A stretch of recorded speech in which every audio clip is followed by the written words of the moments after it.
Newly released police documents in the Idaho murder case have given us the biggest clue so far about how law enforcement may be searching for the knife that was used to kill these 4 students. We also now definitively know that 2 reddish-brown stains that were taken for lab testing from Kohberger's apartment preliminarily tested positive for blood.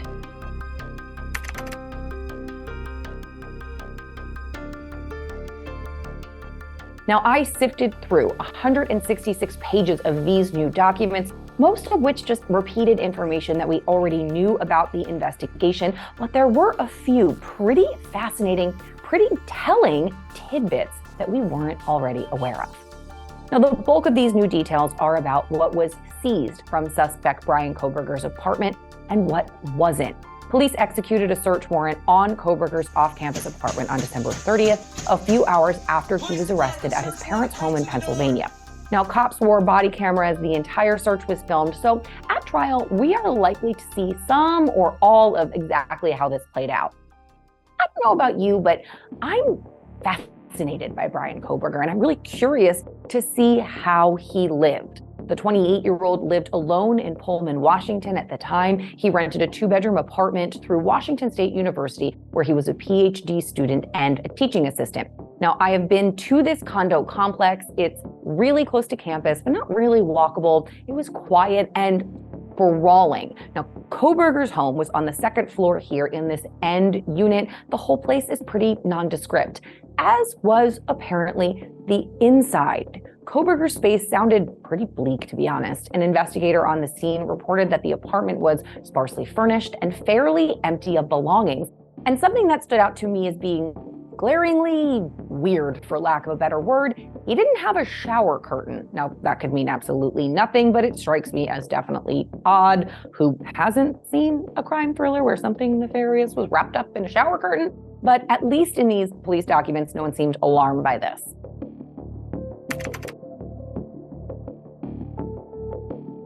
Once inside, crime scene investigators presumptively tested more than 50 items for blood. A screwdriver, a pizza cutter, a light switch, things like that. Really anything that had a dark brown or reddish stain. The vast majority of these things tested negative, but 2 spots in Kohberger's bedroom preliminarily tested positive. There were 2 reddish-brown stains on an uncased pillow from Kohberger's bed, and only one of them was tested. But when that came back positive, the item was taken into evidence and then sent to the lab, so both of them will likely be tested.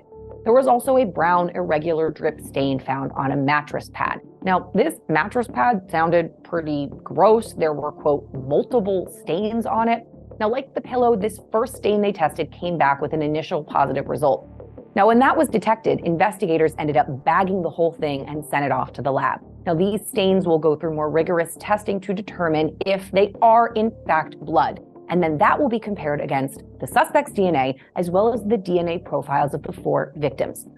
Obviously, if any of these are a match to the blood of Ethan Chapin, Madison Mogen, Xana Kernodle, or Kaylee Goncalves, that will be a huge boon for the prosecution and a major hurdle for the defense.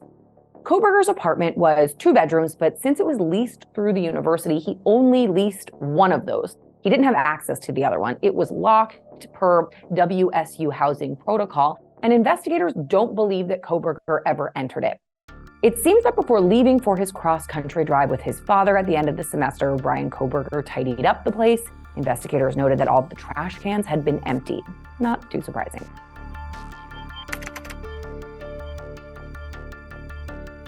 They also discovered a round padlock inside of a coat closet, and the key to that lock was found on his TV stand.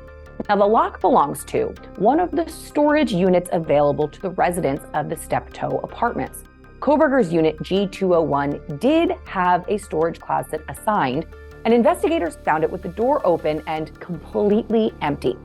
When I read this, alarm bells started going off in my head. Bryan Kohberger may never have had anything in the storage closet, but something about the door being ajar and the area being empty just does not sit right with me. And it didn't sit right with investigators. In documents, an officer on the scene said that they believed the unit was, quote, likely accessed between the time of the murders and Kohberger's trip home to Pennsylvania, and more importantly, quote, It is also believed the storage closet could contain trace evidence. Police were so convinced of this hunch that they asked the judge to amend the search warrant so they could legally look through the storage closet. Unfortunately, police didn't collect any evidence because they noted there were cobwebs going into the closet and dust all over the floor, indicating to them that the unit hadn't been used recently. But what is recently? It might be different to you or me. You have to remember, this search was conducted 7 weeks after the murders. I don't know about you, but I know for me, my apartment gets a nice coat of dust settling down in just a few days when I'm cleaning it regularly, and that's with me and my family living in it. So I don't know. I believe there is more that can be learned from this storage unit, and it's plausible that this space was used to store items relating to the murders temporarily before they were disposed of.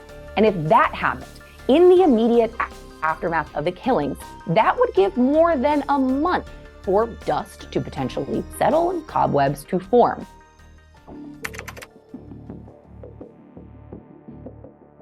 So I want to dive a little deeper into this theory, and a caveat here: Kohberger is charged with quadruple homicide and burglary, but he is innocent until proven guilty. So my theory is just that, a theory. A K-bar knife sheath was discovered at the crime scene, but the knife itself was not. It appears whomever the killer was took it with them when they left.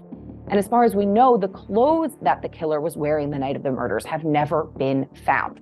The night of the killings, there's a gap in time between 4:20 a.m. and 4:48 a.m. where investigators are unsure of Bryan Kohberger's alleged movements.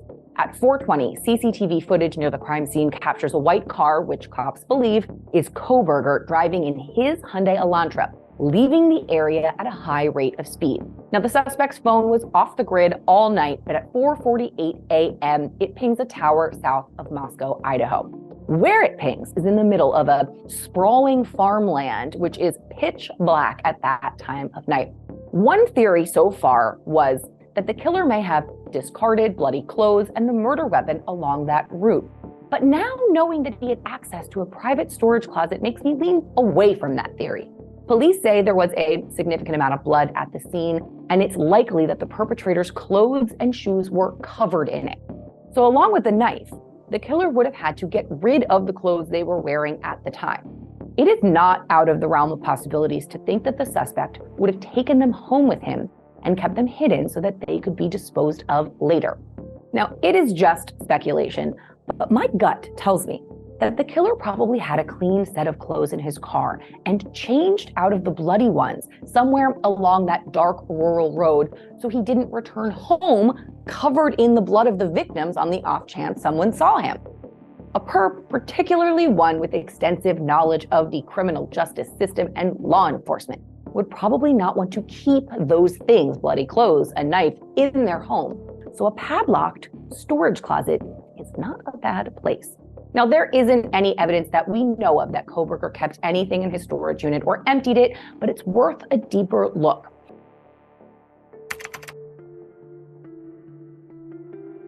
It's not clear if there are any security cameras in the storage area, but there are a bunch on the WSU campus. And we know this because they were utilized to track Bryan Kohberger's movements on the night of the murders. If it were me, I would have been canvassing residents to see if the suspect was seen going in or out of the storage unit between the time of the killings and his arrest. And I would want to scour those nearby CCTV cameras to look for any time that white Hyundai Elantra was seen leaving his apartment during the same time frame to determine where he was going. It could lead investigators to potential places that the alleged murder weapon or those bloody clothes were discarded. And there's a good chance that this is exactly what law enforcement is already doing. Now, we won't know until the preliminary hearing. Moscow police have done a masterful job so far at not tipping their hand regarding this investigation. They may have found the clothes already, the murder weapon, or any number of damning pieces of evidence in the course of their investigation. So I am gearing up for a bombshell week in court next month. Despite the fact that the judge has issued a gag order in this case, this is a constantly evolving story, so make sure you are checking dailymail.com for the latest.